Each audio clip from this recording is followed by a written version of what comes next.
എല്ലാവർക്കും neethakitchenലേക്ക് സ്വാഗതം.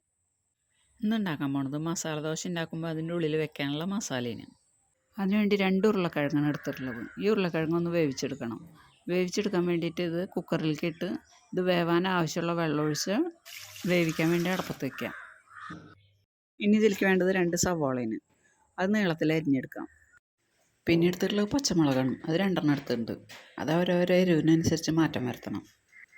പിന്നെ വേണ്ടത് ഒരു കഷ്ണം ഇഞ്ചിന്. അത് ചെറുതാക്കി അരിഞ്ഞെടുക്കാം. ഉരുളക്കിഴങ്ങ് വേവിച്ചതാണിത്. ഇനി നമുക്കിതിൻ്റെ തൊലി കളയാം. ഉരുളക്കിഴങ്ങ് പുഴുങ്ങിയിട്ടാണ് തൊലി കളയുന്നതെന്നുണ്ടെങ്കിൽ ഇതുപോലെ എളുപ്പം തൊലി കളയാൻ പറ്റും. ഇനി ഇതൊന്ന് ഉടച്ചെടുക്കണം. ഇതേപോലെ ഉടച്ചെടുത്താൽ മതി, ഇടയ്ക്ക് ചെറിയ കഷ്ണങ്ങളൊക്കെ ആയിട്ട്. ഇതിൽ ക്യാരറ്റൊക്കെ വേണമെങ്കിൽ വേവിച്ച് ചേർക്കാട്ടോ. ഇനി ഈ മസാല ഉണ്ടാക്കാൻ വേണ്ടിയിട്ട് ഒരു ചീഞ്ചട്ടി അടുപ്പത്ത് വെച്ച് കത്തിച്ച് ചൂടാകുമ്പോൾ അതിലേക്ക് വെളിച്ചെണ്ണ ഒഴിക്കുക. വെളിച്ചെണ്ണ ചൂടാകുമ്പോൾ അതിലേക്ക് കടുക് ഇടാം. കടുക് പൊട്ടി കഴിയുമ്പോൾ അതിലേക്ക് ഉഴുന്ന് പരിപ്പ് ഇടാം. 1 ടേബിൾ സ്പൂൺ ഉഴുന്ന് പരിപ്പ് ഇടാം. ഈ ഉഴുന്ന് പരിപ്പ് ഇടുമ്പോൾ ഇതിന് നല്ലൊരു ടേസ്റ്റാണ്. ഇനി അതിലേക്ക് ഒരു 3-4 വറ്റൽമുളക് പൊട്ടിച്ചിടാം. ഈ മസാല ഉണ്ടാക്കാനായിട്ട് എപ്പോഴും വെളിച്ചെണ്ണയാണ് നല്ലത്. ഇനി ഈ മുളകൊക്കെ ഒന്ന് മൂക്കുമ്പോൾ അതിലേക്ക് അരിഞ്ഞു വെച്ചിട്ടുള്ള വെളുത്തുള്ളി, ഇഞ്ചിയും പച്ചമുളകും ചേർക്കാം.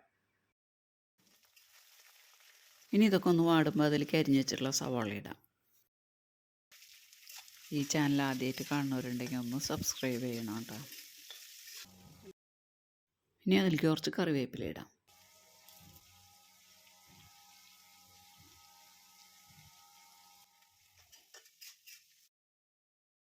ഇതിലേക്ക് കുറച്ച് ഉപ്പിടാം.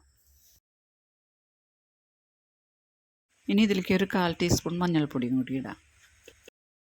കുറച്ച് സമയം കൂടി ഇതൊന്ന് വഴറ്റിയെടുക്കണം. ഈ മഞ്ഞൾ കുത്തൊക്കെ ഒന്ന് മാറി കിട്ടാൻ വേണം. സവാള നല്ലോണം വാടും വേണം. സവാള നല്ലോണം വാടിയാലേ കറിക്ക് ടേസ്റ്റ് ഉണ്ടാവും. ഇപ്പോൾ അതേ സവാളയൊക്കെ വാടിയിട്ടുണ്ട്. ഇനി നമ്മൾ നേരത്തെ ഉടച്ച് വെച്ചിട്ടുള്ള ആ ഉരുളക്കിഴങ്ങില്ലേ, അത് ഇതിലേക്ക് ഇടാം.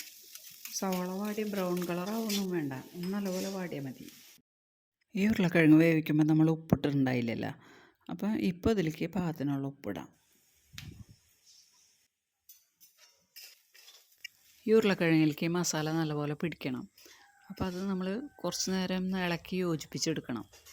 ഇത് ഇതിൽ കിടന്ന് നല്ലപോലെ വലിയും വേണം, എന്നാലേ ഇത് ടേസ്റ്റ് ഉണ്ടാവുള്ളൂ. ഇത് ചീഞ്ചട്ടിയിൽ കിടന്ന് നല്ലപോലെ വലിയുന്നതിനനുസരിച്ചാണ് ഇത് ടേസ്റ്റ് കൂടുക. ഇപ്പോൾ ഇത് നല്ലപോലെ വലിഞ്ഞിട്ടുണ്ട്. ഇനി ഇത് ഓഫ് ചെയ്യാം. ദോശയുടെ മാവ് ഇന്നലെ അരച്ച് വെച്ചിട്ടുണ്ടായിരുന്നു. ഇനി നമുക്ക് ദോശ ഉണ്ടാക്കാം.